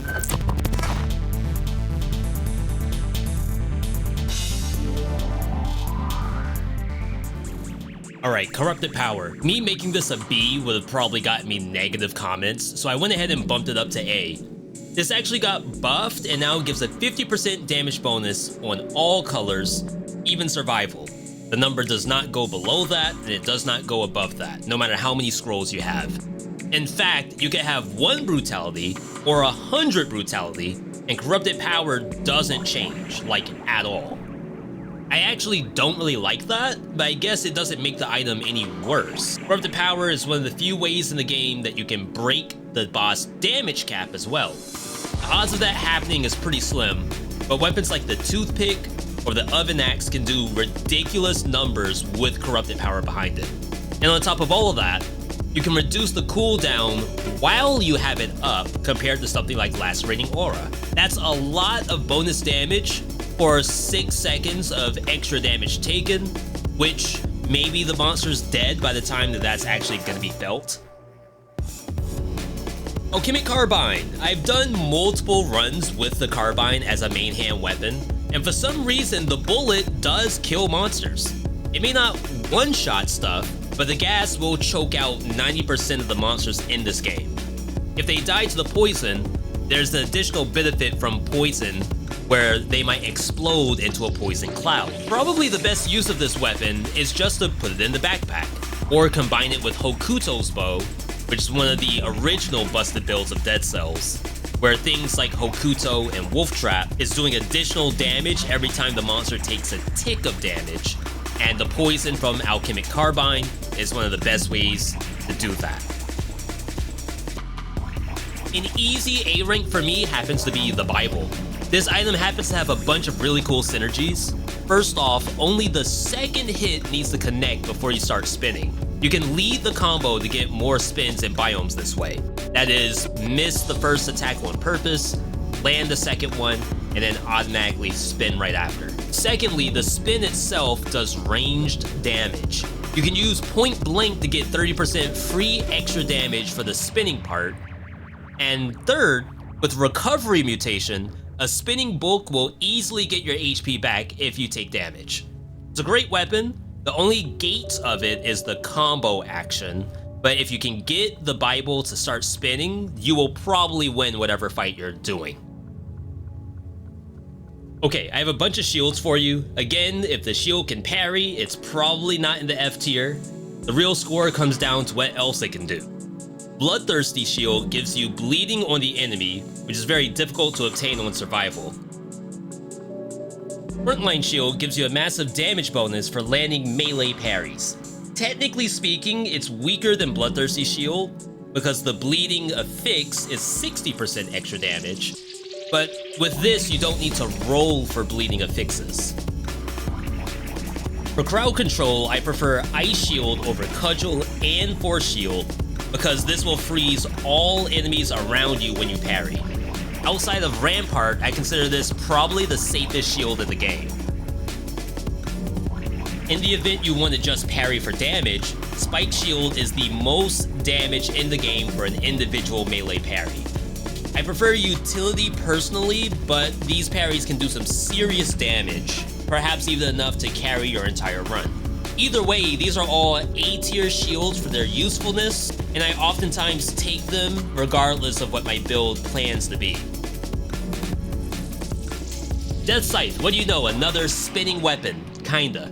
The Death Scythe has one of the most impressive looking combos in the game. It's so easy to land, and you can cancel pretty much every part of it. In the biome, you get really easy kills thanks to the ghost that spawns. So you would think bosses is where this falls off. And technically, yeah, I can say that. To solve this issue, however, I started running the Death Scythe with Wolf Trap alongside Support Mutation. The trap does damage almost every time you hit with the scythe, and you get another free 30% extra damage thanks to support, even if you're playing survival. Trust me, you won't have any boss damage with this setup, and I do think it is the ideal way to run the Death Scythe. Explosive Crossbow. This crossbow is a little tough to measure because I think everyone just spams the bonk portion of it. The rocket, of course, does more damage with a guaranteed crit, so you should really be shooting whenever you can. I sometimes even use Tranquilo with this, even while playing survival, which is hilarious because all the last survival builds I talk about, I've mentioned using tactics mutations. Face Flask. Okay, so this is a skill that hits you for apparently no reason. At least for those that don't know, you would be using this with Vengeance mutation for bonus damage taken and damage reduction. In fact, I don't even use Face Flask if I am not running Vengeance at the same time. I'm sure it would have been an easy S tier if we had more items in the game that did something when you take damage, but unfortunately, no, and we know development is done, so we won't be getting any more. As a side note, and we're really not supposed to talk about starter fixes, but Face Flask can roll a starter fix that gives you 10 seconds of movement speed. This will actually activate all weapons and mutations such as Swift Sword and Frenzy that want to have movement speed. It's actually a very cool thing, and if you see it, I say it's a guaranteed pickup. Fire Blast. I finally bumped this thing up to an A thanks to one single buff. You can now use Acrobati Pack to fire out a bullet while you activate Fire Blast. Ideally, you'll grab something like an oil on hit boomerang that does burning oil damage, and that allows you to pretty much kill any monster that crosses your path. I actually prefer Fire Blast over Pyro because you don't have those lockouts. The only thing you have is a single windup, and then you get to do all the damage you want until you dodge roll. Our first A-rank turret, I actually think Flamethrower could be one of the best turrets specifically because it can create burning oil by itself, and it can generate toxic clouds. I even think it can do bonus damage to its own effects at higher levels, which is just straight up silly. Like, it can roll bonus damage to burning oil, I'm pretty sure. And then on top of that, for some reason, this has a shorter cooldown than Fire Grenade? Like, what is that? Flint. If you've ever tried Flint and you just couldn't seem to commit to that held attack, my simple trick for you is to just jump. Monsters in Dead Cells take a couple of frames to get aggro on you. That is, to see you and then chase you down.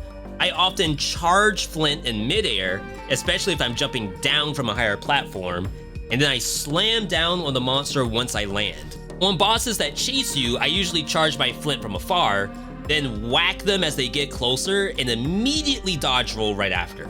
That's probably the best part of this weapon, is that you can dodge pretty reliably after that bonk. It does critical damage, which works with Instincto, and I believe it can activate oil on the ground to get burning oil. A lot of stuff, actually. The Gold Digger, adding yet another survival weapon into the A tier. This thing obviously doesn't work until you get the required amount of gold. After that, you only have one issue to deal with, and that is the super slow third hit. At some point, I decided to embrace this hit by running Midas Blood along with Necromancy. You're playing survival anyway, but the fact that this weapon needs you to stay a certain gold level means that the devs probably want you to play this way. Damage-wise, it can pop most biome monsters in the game. On bosses, the first two hits do fantastic. I sometimes don't even bother with the third hit. I just need to bonk 2 times and then be ready to dodge roll. The Great Owl of War, a staple of the Dead Cells tier list. If you struggle with bats, slashers, even the giant, one simple owl could be the answer to all your problems. Obviously, if you get hit, this item's in the F tier, but if you think about it this way, it's always doing damage unless you get hit. Even if you aren't attacking, you could just play like Pokemon style, protect your own life bar, and let the owl do all the work. In fact, way back in the day, we used to have a Protect the Owl build with Ice Bow, Okuto's Bow, and just let the owl do all the work. Now that I'm a little bit better at the game overall, I think I can run the owl with something like Diverse Deck, and that way I don't have to worry about protecting the owl from range. Heavy crossbow, the shotgun of Dead Cells. This got nerfed at some point by removing the hook's ability to pierce through enemies. This alone dropped it out of the S tier because now without shots pierce, you're vulnerable to monsters behind the one you're shooting, which I guess is more appropriate for a shotgun anyway. It is still incredibly strong and boasts some of the highest single button damage in the entire game. All you have to do is stay safe when you use it, and it will probably win you some games. Coupled with the fact that you can run point blank off color for a free 30% damage while playing survival, there's nothing wrong with this weapon besides the fact that you're vulnerable to monsters that are lined up.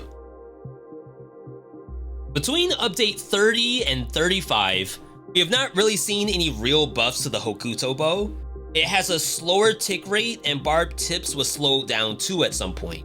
However, it's still free damage that isn't affected by the lower DPS from Acrobatic Pack, and is one of our classic top 3 builds. For those who don't know how Hokuto works, you mark the enemy, and then every time it takes damage, it will have a yellow number that flies off, and that's the damage dealt by Hokuto's bow. This is on a cooldown, so with burning oil or poison, it doesn't have a super fast tick rate, but it does essentially damage that the poison and fire will not reach until it ticks for multiple instances. Very, very strong. Iron Staff.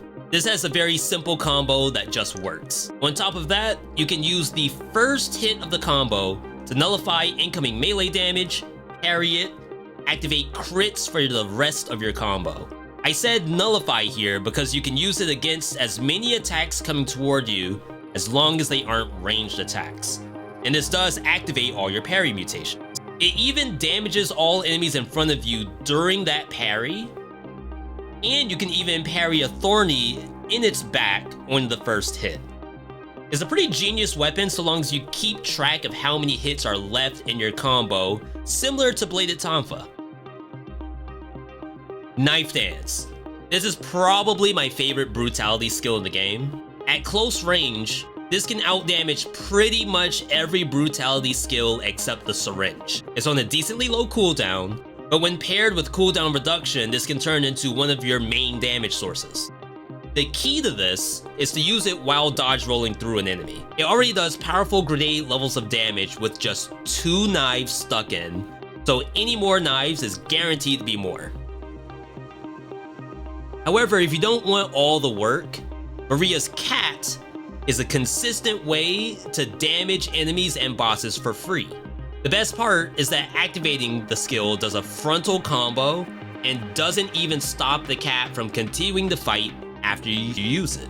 It does more damage than Leg Hugger, while also being able to do damage to every boss in the game. You can play 2 ways. You can just leave it to its own devices. It even does a random critical hit when it rolls onto its back. Or you can be proactive, get extra damage from it, and then maintain it on its cooldown. The Meat Skewer. We're gonna start to see a pattern on A-rank weapons that go beyond their basic version and just start adding stuff. For Meat Skewer, it's like what if you took Twin Dagger, had Bladed Tonfa's movement, and then Rapier's crit after a dodge. I've seen Reddit threads where people just hold the attack button with Meat Skewer and dance around Hand of the King, but trust me, this weapon does require at least a little bit of brain usage. Besides that, it has an iframe dodge built into the first hit. If you go through an enemy, you get guaranteed crits for your Instincto. That word vomit together equals A rank to me. Phaser can turn almost any low tier weapon into a A tier weapon. The secret, especially while brutality, is that Phaser applies both open wounds and melee mutation. Believe it or not, while tactics, Phaser will also rip out arrows if you're running Ripper mutation. I rank this higher than Grapple Hook because not only is this a dodge, not only does it put you in a safe spot, which is behind the monster, but it also roots the monster as well, allowing you one single crit with baseball bat. Again, we're just adding a bunch of stuff to one single thing and it automatically becomes an A tier. Oil Power. Okay, bear with me for a second. You may not have seen my 11 herbs and spices video, but I truly rank Poyo Power pretty high on the tier list. It takes a lot of understanding of monster attack patterns to pilot the skill, but once you have that knowledge, you need the sauce to make it better. That sauce is Open Wounds and Instincto. For those who don't know, Poyo Power does melee damage, so Open Wounds unlocks the synergy for 60% bonus damage while the monster's bleeding. It will also reduce its own cooldown if you crit with the eggs. You can get extra spicy with the seasoning too if you include Corrupted Power or Wings of the Crow right before you activate Poyo Power. You get the bonus damage or the electricity while you're on the ground while those two skills are active. The Pure Nail. I wouldn't really use the nail as a primary weapon. While it's fun to play Hollow Knight pogoing on Concierge for 30 minutes until it dies, I think the real power of Nail comes from, again, dual binding. Since Nail doesn't have a combo, you can use it before other melee weapons, and you'll get a quick slash weaved into that weapon's combo. You can imagine it like the melee version of Hokuto's bow. You're adding damage on every swing you do, possibly doubling the amount of combo stacks you get, and you can activate Open Wounds as well. This is actually one of my top 3 brutality videos. Give that a watch if you haven't seen it already to get a better understanding of what this looks like. You might think losing a dodge roll would be too painful, but we now live in a world where melee mutation and combo can be put onto a fast attack speed weapon and just unlock tons of safety. On top of all of that, this actually does very good damage. All it requires is one dodge roll and then holding down the attack button. And by the time you get through all of the stabs, your dodge roll is back up. Repeater Crossbow. This has been nerfed, but overall it's still functional. I can't really tell if it's a bug or not, but there's an issue where the volley of arrows might not snare any of the monsters after the first one. It's incredibly annoying, but luckily you can either just do 2 volleys or just start blasting down the hallway regardless. As far as crossbows go, I think I prefer explosive crossbow if I'm playing survival, but if I'm playing tactics with barbed tips, I'll actually go with repeater crossbow. Rhythm and Bouzouki, another item that takes tons of practice to pilot, but this one has a lot of reward once you get it right. I think the secret is to try to maintain the combo timing all throughout the biomes. I can guarantee you will not be doing critical strums because this thing can't really move and strum at the same time. However, what you'll get is better muscle memory for what should have been a crit. And by the time you get to the boss, you'll be able to strum like it's Freebird or something. Funny enough, the R&B is one of the weapons that I actually kill bosses with in the no damage taken videos. Serenade. Now here we have a pet that actually requires some brain usage. The best use of Serenade comes from when Serenade hits an enemy on its own, preferably after you mark the enemy.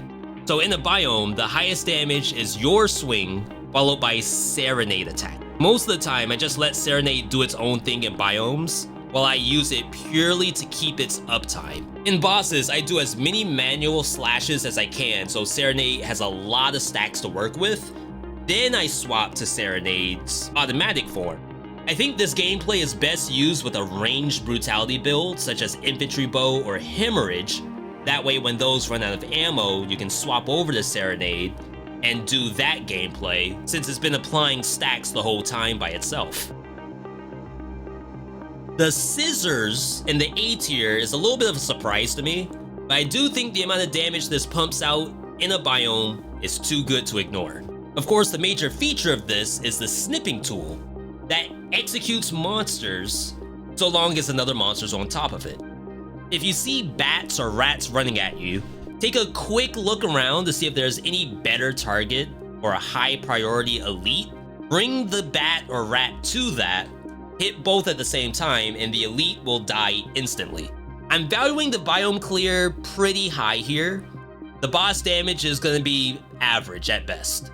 Again, not bad, just average. I like to think the biome's safety and clear speed, thanks to malaise, is more important for survival players than your ability to do super damage to a boss. Shrapnel Axe. I like to think that the Shrapnel Axe is the most versatile weapon in the game. While Brutality, you get all the mutations that Brute players play, plus stuff you can splash in like Tranquility. If you're playing Tactics, you get the chance to play Ripper on top of that. It takes a little bit to get used to the combo, but all you need to remember is the last 2 hits are the ones that have the longest windup. So similar to the Gold Digger, you could play for just the first 3 hits of the combo and then reset to do that all over again. Snake Fang. Well, would you look here, another combo melee and open wounds machine. That already makes Snake Fangs a high tier weapon. This actually showed up in the top 3 Brutality video alongside Pure Nail for the dual bind build. At that point, you don't even really care about getting the 5 stacks of poison for your crits. A monster will die before that even starts to happen. All of the poison synergy and whatnot is just fuel for the Pure Nail, and then the Pure Nail might be my open wounds activator to have bonus damage to bleeding target on the Snake Fang. The only thing you'll be critting on thanks to poison is probably bosses. The Spiked Boots.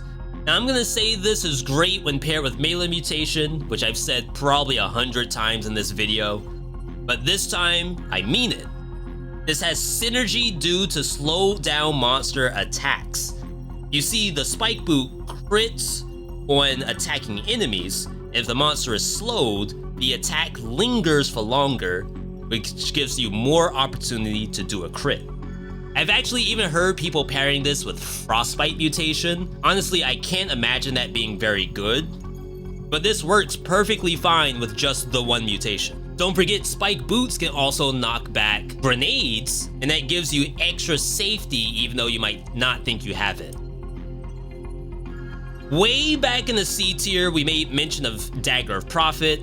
Now we are on Spite Sword. Spite Sword is the second piece of the puzzle with Face Flask. Back in the day, we had to manually block damage with a shield to get our crits for Spite Sword. This makes you lose your hit list for boss fights, and probably even your 60 doors. Nowadays, we could just pop Face Flask, or even use the new Curse mutation like Cursed Flask, and get crits for basically free. It does incredible damage, and the kick portion displaces enemies, which can interrupt boss attacks from things like Momatic and Conjunctivius. Swift Sword, obviously a very conditional weapon. In biomes, the condition is basically non-existent. I'd say it's almost always active. It's the bosses where you suddenly need a way to get move speed. Currently, the easiest solution for that is Vampirism. Yes, I am advocating for Vampirism here, but only if you're playing Swift Sword. The other rarer option is that Face Flask affix I was talking about earlier.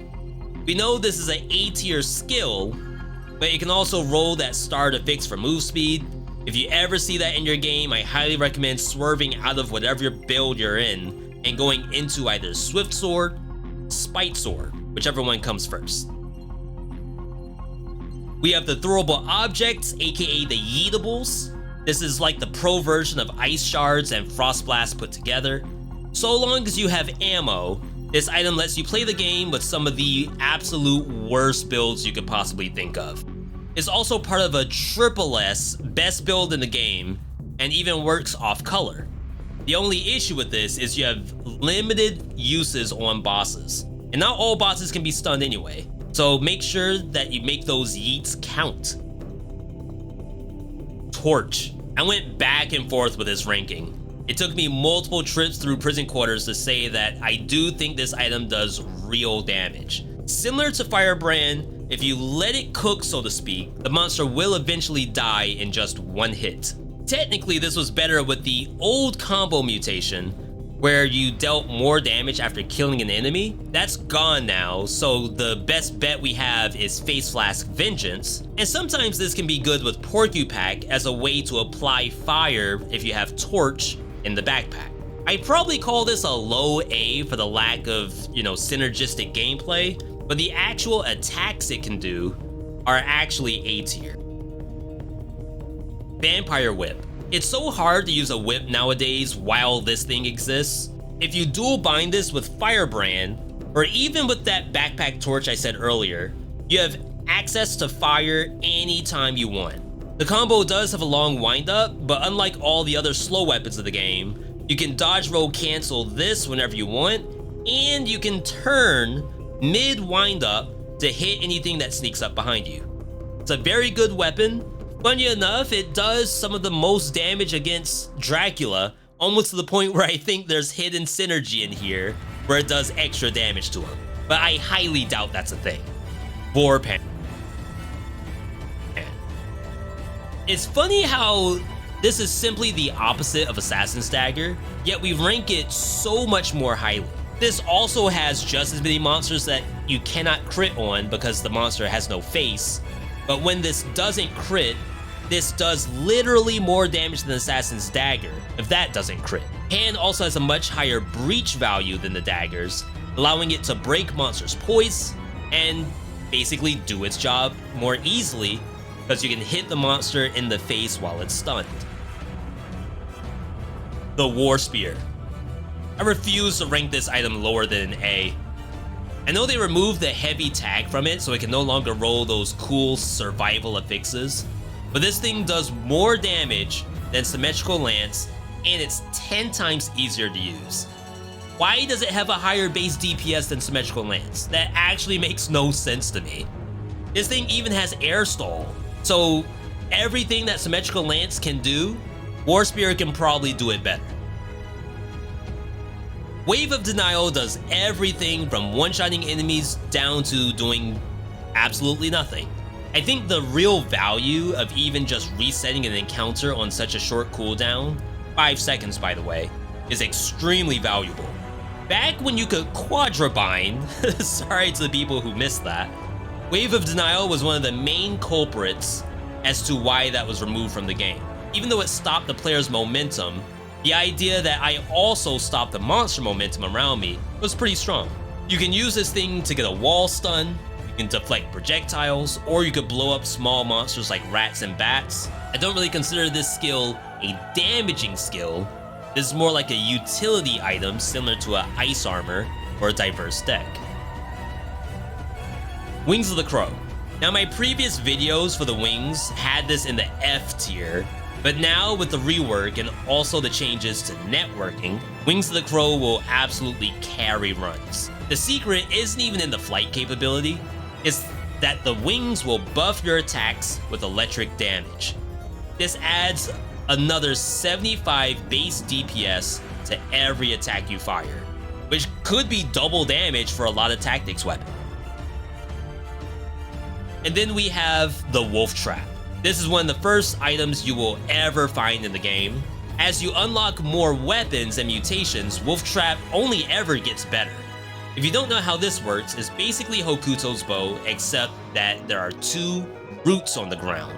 Every time the monster gets hit while it's in the root, it takes this yellow HP worth of damage, and that's the indicator that Wolf Trap is doing the damage. Most bosses in the game are affected by this, except for the obvious ones like the Giant and Dracula. But usually when I take Wolf Trap, I'm going specifically for bosses that are going to get trapped in it and give me the extra damage I need to make it worth it.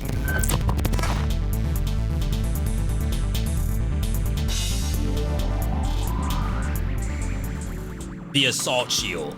I wouldn't normally rank this so highly, but considering the impact the Assault Shield has on the game as a whole, if you ever click into a speedrun or GDQ for Dead Cells, they're going to be using this item. In a normal run, it's actually still functional as a way to activate kill rhythm, since you're alternating between the shield and your weapon, but this also activates melee mutation, and with that note, as a super, and I mean super niche case, this will also activate Initiative mutation. That's kind of incredible, even though I'll probably never utilize it, but you can start fights with the Assault Shield and then transition into your melee attack via kill rhythm, melee, and initiative. Don't forget that Assault Shield will also drop an enemy off a platform, which takes fall damage, sometimes fatal, and it will displace the monster, causing them to reset their attacks, so things like Concierge will cancel his aura because he got moved by like half an inch. Balance Blade. This is quite frankly one of the strongest weapons in the game. As you get better at dead cells, learning to avoid hits and continuing chains of attacks, Balance Blade becomes even stronger. All the way to the point of being one of the strongest hit-for-hit brute weapons in the game. If you played Balance Blade recently with all the new mutation changes, you can immediately tell how strong this is. However, if you don't want to do the Balance Blade gameplay, we have, quite frankly, one of the strongest weapons in the entire game in the form of baseball bat. Every YouTube vid talks about how OP this weapon is. It alone can probably get you every boss cell in the game. The only reason why it's not a triple S or a quadruple S is that not every boss in the game can be stunned, and some are difficult to root as well. So if you are playing this as brutality, you're either going to use phaser and get 1 or 2 good bonks, or use an off-color item that will either stun or root. If you're playing survival, you get the stuns and the roots not exactly for free, because you lose out on good skills that would have done that, and you're losing out on the good brutality mutations. Of course, none of these are deal breakers. It's just my excuse to not rank it as like a triple S. The Boy Axe. Thanks to the ammo mutation unlock, we're back to spamming this thing like a boomerang. So now we can use this as a primary weapon. On tactics, you get the advantage of a stronger point blank, and you can use acrobatic pack to throw something along with the Boy Axe. On survival, however, you get Heart of Ice, which, and I can't stress this enough, can skyrocket your DPS thanks to having more giant whistles and more sickles. This isn't even mentioning how good it is as a support weapon. It's just really good all around. It's, again, a bunch of stuff added to one single item. Speaking of boomerangs, we can also put ammo mutation on boomerang. I actually prefer boomerang over cross because really boomerang can't miss. It will also apply a lot of reach to the monster, and it's longer range, allowing you to fish for kills if you need to play safely. Technically, you can throw the cross in your backpack if you really want to, but I actually prefer the boomerang in the backpack instead. I think the only monster that this might struggle on is Mama Tick, specifically because I don't know how well it gets stuck in her body. But outside of that, every boss can be fought using double boomerangs. Penchaku has incredible normal damage, a really easy, really strong crit, some of the best combo and melee mutation activations in the game, and for some reason, this can parry bombs on one part of its combo. Furthermore, Penchaku works on every single boss, whereas Baseball Bat may have a monster that cannot be stunned or is resistant to root. Scarecrow Sickles. I feel like this is survival and tactics answer to the knife dance. This is a high damaging skill that keeps going until it gets tired. However, I don't play this to try to maximize its uptime by like dodging my own sickles. The cooldown is only 10 seconds anyway, so it doesn't really matter. A fun fact, however, if you're running Instincto with this, you can actually reduce the cooldown of your other skills once the sickles start critting. This is like a staple in survival for me now. There's very, very few builds that I will just outright not run the sickles in if I'm playing survival. Okay, Star Fury. This will probably require me to convince you that it's S tier. First off, let me say that I only ever play this while tactics. Secondly, I am rolling the affixes on this to get the arrows on slash, preferably 2. Arrow launches forward and arrow launches upward. Then the next step, point blank. Do I still have your attention? Because we're not done, we need networking mutation that actually works off the meteors.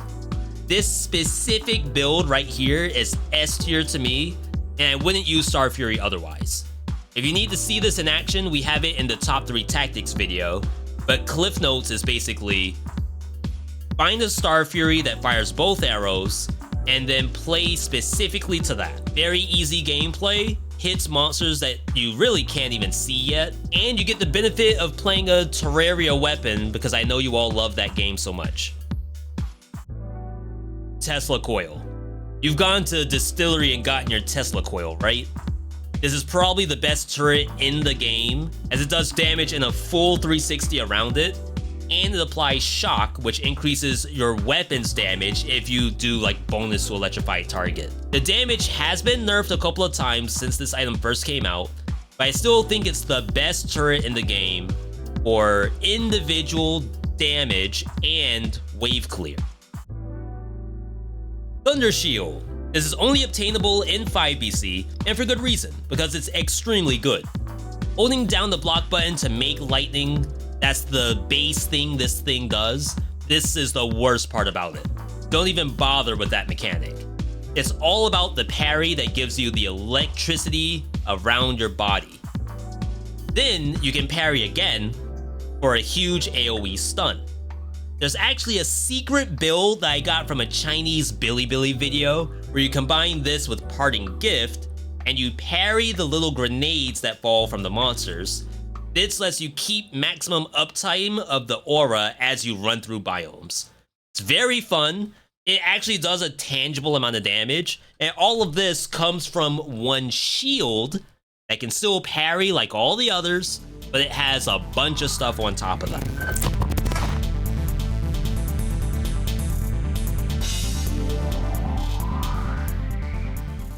So we've named a lot of stuff in here, and I absolutely cannot have diverse deck in anything besides the S tier. Now, this is 4 different skills built into one. I'm not gonna rank each skill differently because I think diverse deck by itself is the true ranking. However, let's talk about each individual skill. The first skill is Barricade. I don't use this thing at all. The idea is cute, but the issue is that the damage just does not line up. The default blue HP that you get from it is less than 20% of your total HP, I have no idea why, and higher levels of Barricade does not help this at all. Do not use this except as a small HP buffer while you wait to roll into the next card, which is Catalyst. Catalyst is something I only ever really use when I need melee poison. If it worked on ranged attacks, it would be awesome, possibly even OP. But don't forget, this also works with Phaser, Telluric Shock, and Assault Shield. The ability to pop the poison once you reach enough stacks is really only something I'll do to execute a boss. I rarely do that in biomes, and I prefer to keep the poison up as long as possible. Electrodynamics is actually the best card for damage. All you need is a skill that will spawn orbs, because some skills like Phaser and Infantry Grenade are actually banned from this interaction. The real secret sauce here is that Electrodynamics can roll for bonus damage dealt to shocked enemies, so it can create self-synergy for some reason. It's very strong in any build where you don't need cooldown reduction, because you want to keep those orbs active as much as possible. Then finally we have Foresight. This is how a lot of people are getting their Cursor wins nowadays. Between this and Legendary Ice Armor, it's pretty easy to get through the entire game without ever taking an instance of damage, so long as you don't get wombo comboed by a monster. If you're playing like that, I think Cursed Sword is probably the ideal weapon to play. While playing Tactics, you could use Anathema, which you could technically use as survival too. And that way you always have options for no damage taken wins on every boss in the game.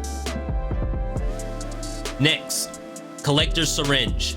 This is the final weapon to obtain in 5BC, and we call this Spin for Win for a good reason. With enough cells, this does an unfathomable amount of damage, but the real sauce is that it works with Brutality mutations. You can take open wounds, roll this thing for bonus damage to bleeding target, you can use Frenzy, and heal so long as you have move speed. It's bonkers, really, so much so that I never use this item, as I'll probably win if I take it, and I enjoy my roguelikes having that variety to it. The Money Shooter. Blow for blow, I think this weapon might have the highest DPS in the game outside the syringe. For 150 gold, which is nothing if you play the game properly, you get an instant deletion of almost every monster except elites. You can bring the cost down by using mutations like Tranquilo, maybe even No Mercy, or skills like Corrupted Power and the Owl. The best part is that every boss dies to Money Shooter. So long as you're allowed to fire shots, you'll see chunks of HP fly off the boss's bar. And even if you don't buy a stronger Money Shooter, the first one you'll find is still good enough to beat the game with in most cases. Then, our final S rank item is actually a shield. Rampart gives you a bubble that protects you from all damage. Parry is always a very strong thing when it comes to Dead Cells, especially when you compare it to other games. But the idea of having free reign on a boss after doing a parry is unheard of in Dead Cells. It's almost like Elden Ring, where you do a parry and that puts the monster into that broken stance, allowing you to do a stab attack. It's the same thing here. You do a parry, and then you're allowed anything you want thanks to the bubble. That could be a big bonk from the toothpick, 3 to 4 uninterrupted slashes from Curse Sword. This is gameplay that you really can't get anywhere else.